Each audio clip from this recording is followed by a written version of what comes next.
वो जुड़ चुके हैं, राहुल लाल है राजनीतिक विश्लेषक है वो भी जुड़ चुके हैं, और शेखर कुमार है राजनीतिक विश्लेषक है वो भी जुड़ चुके हैं। और आप सभी का बहुत बहुत स्वागत है। सबसे पहले सौरभ दुबे जी आपके पास हम आएंगे।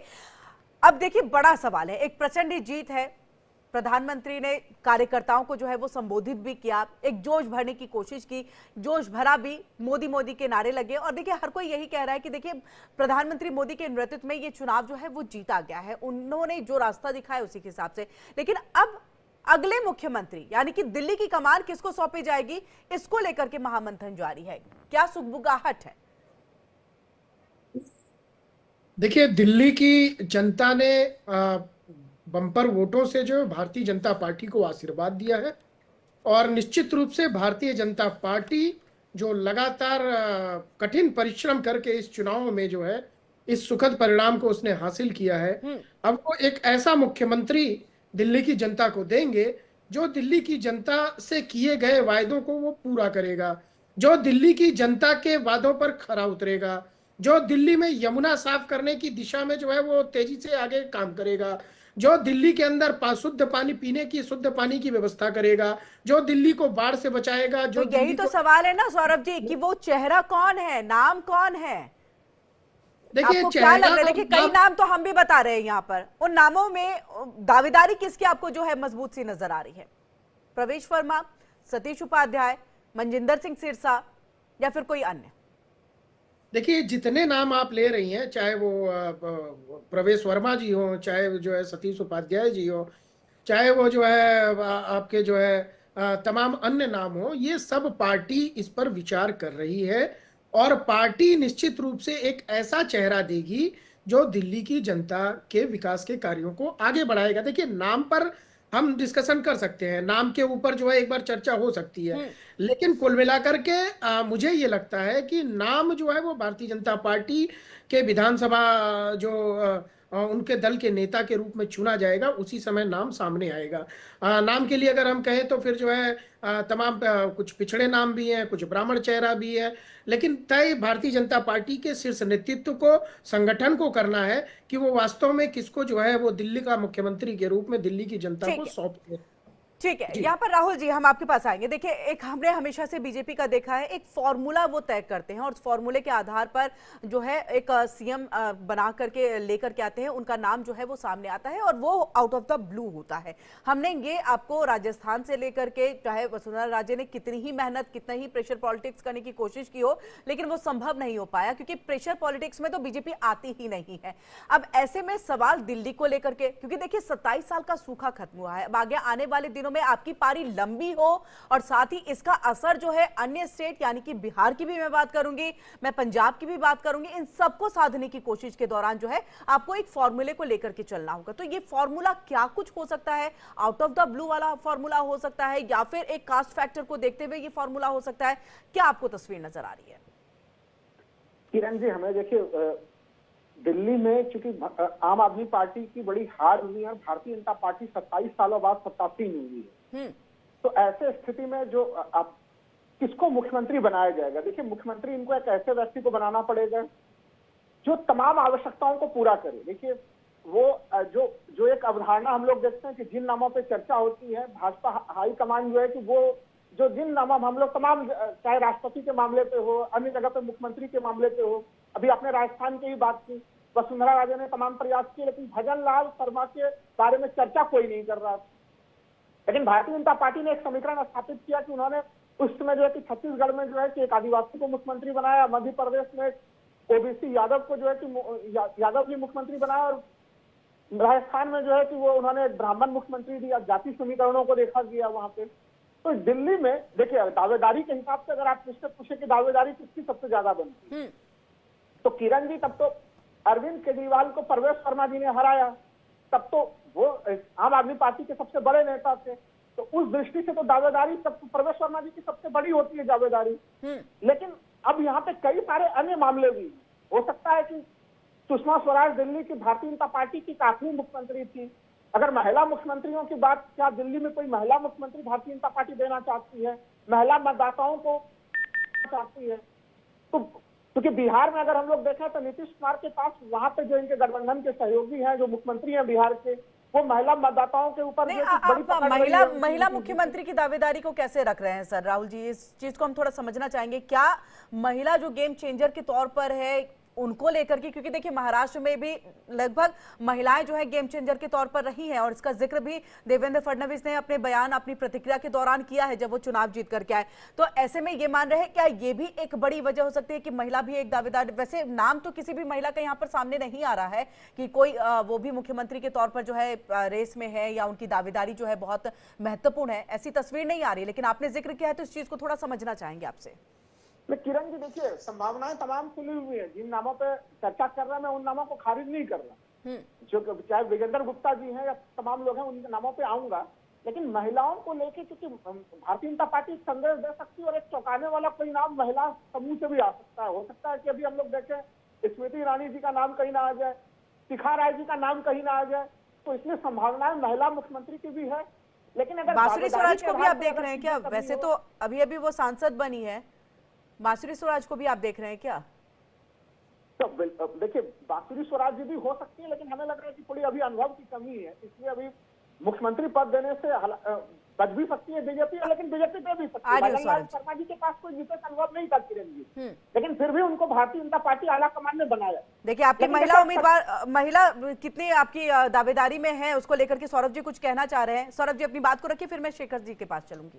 नहीं, मैं इस विषय पे नहीं, मैं तो इस विषय पे कहना चाह रहा था कि जो हारे हुए पिटे हुए लोग हैं वो भारतीय जनता पार्टी के मुख्यमंत्री के चेहरों के बारे में सलाह दे रहे हैं, जो अपनी खुद की जमीन तीसरी बार हैट्रिक लगा चुके हैं हार की। यही राहुल लाल जी कल कांग्रेस का झंडा लेकर के बुलंद होकर के खड़े थे।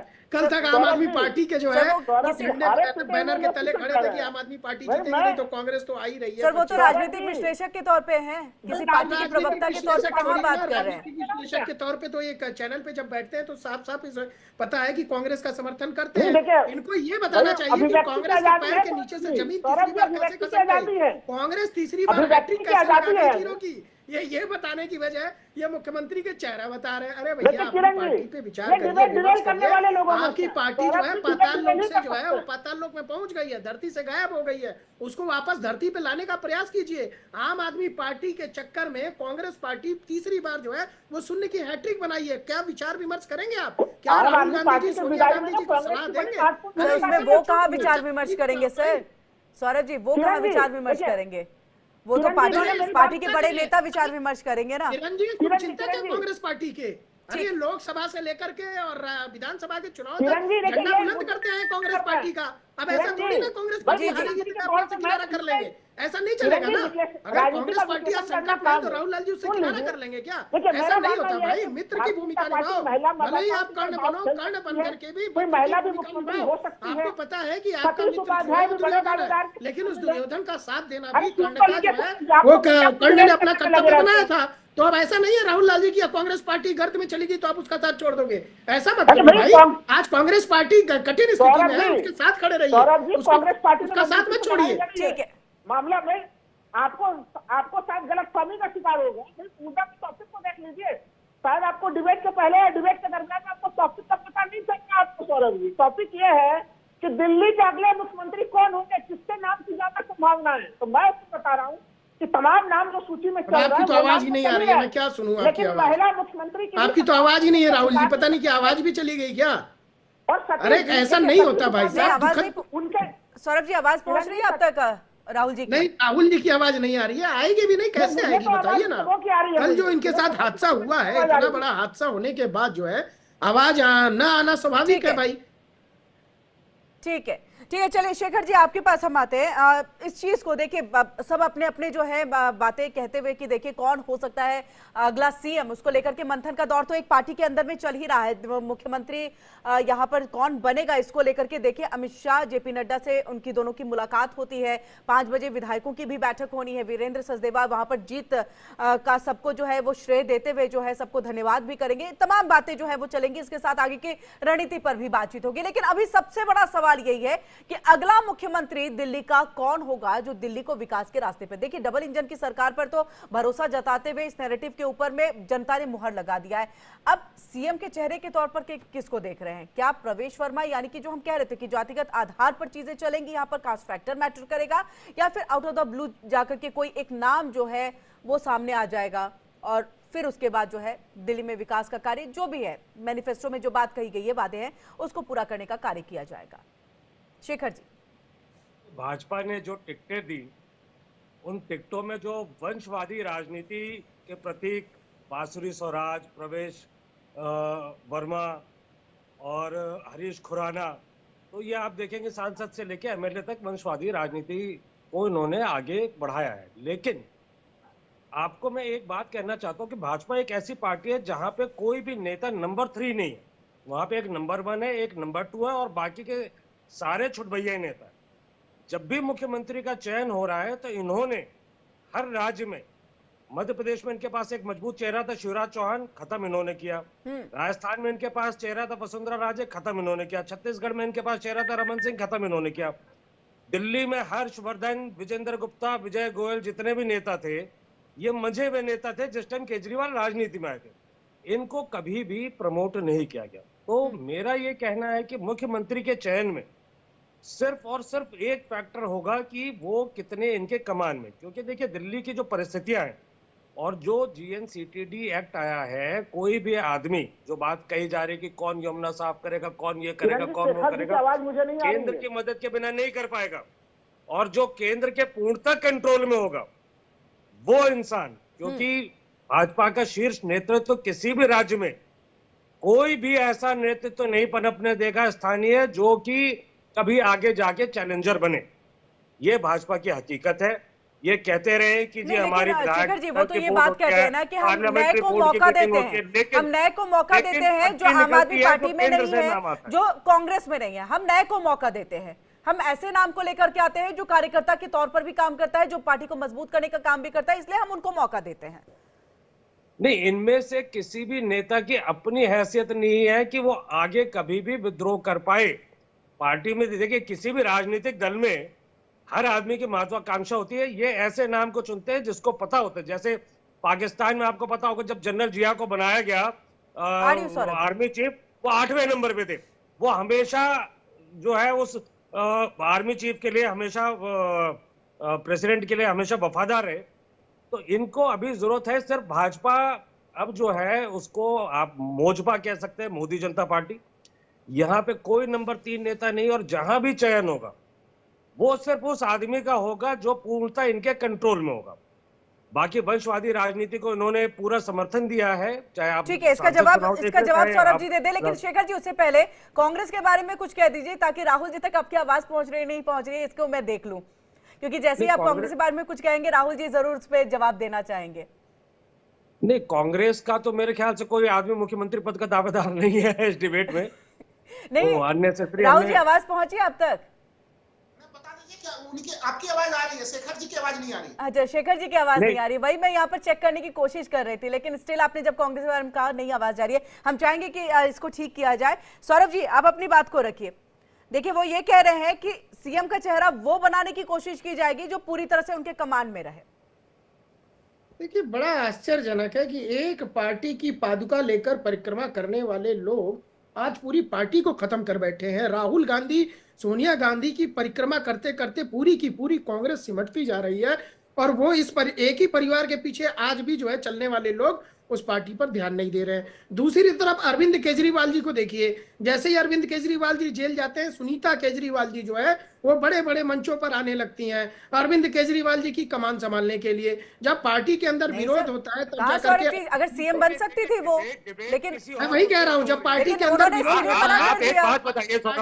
विरोध होता है तब आतिशी जी कोई महिला अगर अपने पति के लिए आती है बाहर तो मुख्यमंत्री बनाने की बात चल रही थी। पार्टी के अंदर के लोगों ने विरोध, पार्टी के केजरीवाल जी को समझाया कि अगर इस तरह का ठप्पा वापस ले लेंगे तो जनता आप पे दोबारा विश्वास नहीं करेगी। तब जाकर के सुनीता केजरीवाल जी का नाम काटा गया, तब जाकर के आतिशी जी को कमान दी गई। कुल मिलाकर के जो पार्टियां, भारतीय जनता पार्टी जिसका राष्ट्रीय अध्यक्ष किसी पिता का पुत्र नहीं होता, जिसका प्रधानमंत्री किसी का पुत्र नहीं होता, पिता का पुत्र नहीं होता, प्रधानमंत्री की पत्नी आगे क्यों नहीं आती को चाहिए। कांग्रेस पार्टी जो एक ही परिवार के पीछे चलते चलते अपनी पूरी पार्टी की विरासत को खत्म कर चुकी है। राहुल गांधी जी आज तक मानने को तैयार नहीं है कि अगर वो नेतृत्व दूसरे को राजस्थान देते में हैं। आज भी अगर रिमोट से मल्लिकार्जुन खड़गे को ना चलाते हुआ तो कुछ न कुछ पार्टी की स्थिति में सुधार हो सकता है। तो शेखर जी को कम से कम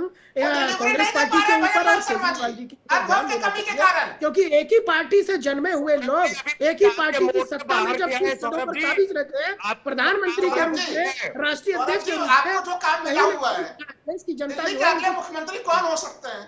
आप आरोप लगा दे रहे हैं मेरे ऊपर और शेखर जी के ऊपर कि हम लोग एक पार्टी का मामला लेकर घूम रहे हैं। भाई आप किस पार्टी का मामला लेकर घूम रहे हैं? आप बताइए, भारतीय जनता पार्टी में ऐसा कौन राष्ट्रीय अध्यक्ष है जिसके पिता राष्ट्रीय अध्यक्ष रहे हो? ऐसा कौन प्रधानमंत्री है जिसके पिता प्रधानमंत्री रहे हो? ऐसा कौन मुख्यमंत्री है जिसके पिता मुख्यमंत्री रहे हो? बताइए। और मैं लगातार आपको बताऊंगा इंदिरा गांधी जी के बारे में, राजीव गांधी जी के बारे में, और राहुल गांधी जी प्रधानमंत्री पद के दावेदार रहे, सोनिया गांधी जी लगातार कांग्रेस पार्टी में राष्ट्रीय अध्यक्ष का चुनाव किस आधार पर होता है ये दुनिया जानती है, ये भारत के लोग जानते हैं। इस पर जो है सफाई देने की जरूरत नहीं है। और अरविंद केजरीवाल जी ही राष्ट्रीय अध्यक्ष बनते हैं अपनी पार्टी के, अरविंद केजरीवाल जी मुख्यमंत्री बनते हैं क्या? यहाँ पर जेपी नड्डा जी राष्ट्रीय अध्यक्ष है और प्रधानमंत्री नरेंद्र मोदी है, दो अलग चेहरे हैं। आप बताइए केजरीवाल जी राष्ट्रीय अध्यक्ष और केजरीवाल जी मुख्यमंत्री का चेहरा बनते हैं, बताइए क्या अंतर है इसमें? बताइए आप मुझे, बताइए।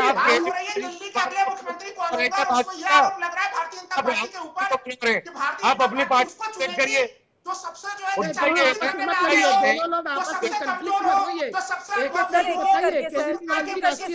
मुख्यमंत्री पद के दावेदार भी हैं। दूसरी तरफ ये बताइए कि राहुल गांधी जी के बिना कांग्रेस पार्टी में पत्ता नहीं। आपको याद दिला दूं, झारखंड आपको विधानसभा चुनाव याद होगा जिसमें आप देखिए कि दूसरी पार्टी से आए सभी नेताओं, उनके कहीं ना कहीं वंशवाद वाली चीज, परिवारवाद वाली चीज जो थी वो थी बीजेपी के लिस्ट में। भले ही जीते नहीं है वहां पर चुनाव, लेकिन ये फैक्ट है और फैक्ट से देखिए मुख नहीं मोड़ सकते हैं। किरण जी मुझे एक फैक्ट बताइए, किरण जी मेरा एक फैक्ट का जवाब दे दीजिए आप। भारतीय जनता पार्टी में कोई ऐसा राष्ट्रीय अध्यक्ष बताइए जिसका पुत्र भी राष्ट्रीय अध्यक्ष बना हो। भारतीय जनता पार्टी में कोई ऐसा प्रधानमंत्री का नाम बताइए जिसका पुत्र भी प्रधानमंत्री बना हो। भारतीय जनता पार्टी में ऐसा कोई मुख्यमंत्री बताइए, जेपी नड्डा का एक्सटेंशन बढ़ाया, बताइए कोई एक नाम बताइए मुझे राष्ट्रीय अध्यक्ष। मैं तो नाम बता रहा हूँ सौरभ जी, अगर राष्ट्रीय अध्यक्ष नहीं बने लेकिन आप कैंडिडेट खड़े कर रहे हैं तो इसका मतलब ये नहीं है कि साफ है, बात साफ है। इसको नहीं कर सकते सर। वही है जब परिवार सुन लीजिए जल्दी चोरी क्या रहती है, छोटी से भी परिवारवाद में अगर जाते हैं तो वो परिवारवाद ही रहेगा। राष्ट्रीय अध्यक्ष और प्रधानमंत्री पे जाएंगे तो ये बात ऐसा नहीं है कि उस लेवल पे ही चीजें होती हैं कि गांधी परिवार चल रहा है तो गांधी परिवार चल रहा है। हाँ, कांग्रेस पे ये ठप्पा है और कांग्रेस इस बात को मानती है, बाहर निकल नहीं रहे। लेकिन देखिए जो गलत है वो गलत है, परिवारवाद में है, आप उसमें साफ नहीं हो सकते। देखिए परिवार पार्टी की एक एक करके सौरभ जी अपनी बात को रखिए, फिर मैं शेखर जी आपके पास आऊंगी। सौरभ जी जल्दी से अपनी बात को रखिए, फिर मैं शेखर जी। परिवारवाद उसको कहते हैं जब एक ही परिवार पार्टी के शीर्ष पदों पर अध्यक्ष के रूप में या प्रधानमंत्री या मुख्यमंत्री के रूप में शामिल रहे।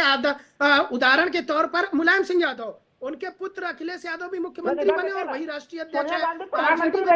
आरजेडी में राहुल गांधी प्रधानमंत्री रहे, प्रियंका गांधी देश की प्रधानमंत्री रही, और भी गांधी परिवार में जो लोग हैं भारतीय जनता पार्टी में ऐसा कोई चेहरा जो वर्तमान में राष्ट्रीय अध्यक्ष भी रहता हो, व्यक्ति प्रधानमंत्री बनता। एक एक करके अपनी बात रखें, एक एक करके अपनी बात रखें, एक एक करके प्लीज एक एक करके अपनी बात रखें, एक एक करके अपनी बात रखें। देखिए लोगों तक आप लोगों की बात भी तो पहुंचनी चाहिए ना। राहुल जी रखिए अपनी बात, फिर मैं शेखर जी की किरण जी एक लाइन मैं कह रहा हूँ कि सौरभ जी डिबेट को डिरेल करते हैं। देखिए मुख्य मुद्दा क्या था, हम लोग चर्चा कर रहे थे कि दिल्ली के अगले मुख्यमंत्री होने की संभावनाएं कितनी अच्छी चर्चा चल रही थी, वो उसको दाएं बाएं ले जाते हैं। तो मैं कह रहा हूँ फिर से मैं विषय वस्तु पे आना चाहूंगा कि देखिए महिला सेक्टर को हम लोग उसको खारिज नहीं कर सकते, दलित सेक्टर को खारिज नहीं कर सकते। जब से मल्लिकार्जुन खड़गे कांग्रेस के राष्ट्रीय अध्यक्ष बने हैं उस स्थिति में भारतीय जनता पार्टी के ऊपर एक दबाव यह भी है। तो देखिए या तो महिला सेक्टर में भी किसी को मुख्यमंत्री का पद जा सकता है, दलित सेक्टर में भी दुष्यंत गौतम सरीखे नाम अगर सामने आ जाए उसमें भी हमें कोई आश्चर्य की स्थिति नहीं है। भारतीय जनता पार्टी नए नवेले प्रयोग करती है। अगर ये बात मैं कह रहा हूँ इसमें बताइए आपत्तिजनक चीज क्या है, इसमें भारतीय जनता पार्टी की क्या आलोचना है जी? लेकिन सौरभ जी इसमें भी कहाँ से खोज की आलोचना ले आते हैं? सतीश उपाध्याय का नाम आप चला रहे हैं। लेकिन मुझे लग रहा है राहुल जी कांग्रेस को भी मंथन करने की जरूरत है। हम आप लोगों के पास वापस आएंगे, मनोज तिवारी कुछ कह रहे हैं वो सुनाते हैं पहले। क्या सुकून मिला होगा लोगों को कि एवरी स्टेट रेसिडेंट जो दिल्ली में रहता है वो कल ताली बजा रहा होगा कि हम इस जीत में हकदार हैं। हमारे को नरेंद्र मोदी जी ने अंडरलाइन किया है, हमारे योगदान को माना है। और उसके बाद जब कह रहे हैं कि हम दिल्ली को उसको साफ पानी से लेके और जमुना को दिल्ली की पहचान बनाएंगे, मैं समझता हूं गंगा और जमुना वो भी जब चल रहा है महाकुंभ संगम, उसमें पूर्वांचल और यमुना को जोड़ना, ये आज यही नहीं, दिल्ली के बाद बिहार, बिहार के बाद और भी राज्यों में जब जब चुनाव होंगे लोग इस बात को याद रखेंगे कि नरेंद्र मोदी जी का विजन कितना बड़ा है। Thank you Modi ji. Sir, Congress को लेकर बात करें तो कांग्रेस की लगभग 67 सीट के ऊपर जमानत तक जब्त हुई है। पीएम ने खुद कहा है कि कांग्रेस जो है वो परजीवी पार्टी है। देखो, सबसे इंटरेस्टिंग ये रहा कल के लाइन में कि कांग्रेस पर जिस भी रीजनल पार्टी ने भरोसा किया उसकी लुटिया डूब गई। पिछला चुनाव कांग्रेस के साथ मिलकर आम आदमी पार्टी लड़ी थी। आप हमारे स्टेटमेंट्स चुनाव के, लोकसभा चुनाव के समय के निकालिएगा। मैं हर बार कहता था कि आम आदमी पार्टी को कांग्रेस से मिलने का खामियाजा चुकाना पड़ेगा। तो आप यहाँ पर मनोज तिवारी को सुन रहे थे, किस तरह से उन्होंने इस विक्ट्री को लेकर के प्रधानमंत्री नरेंद्र मोदी का एक आभार यहाँ पर व्यक्त किया है, क्योंकि उनके नेतृत्व में ये जीत हुई है, इस बात को कहते हुए दिखाई दिए मनोज तिवारी। आप सभी गेस्टों का जो है बहुत बहुत शुक्रिया हमारे साथ यहाँ पर जुड़ने के लिए और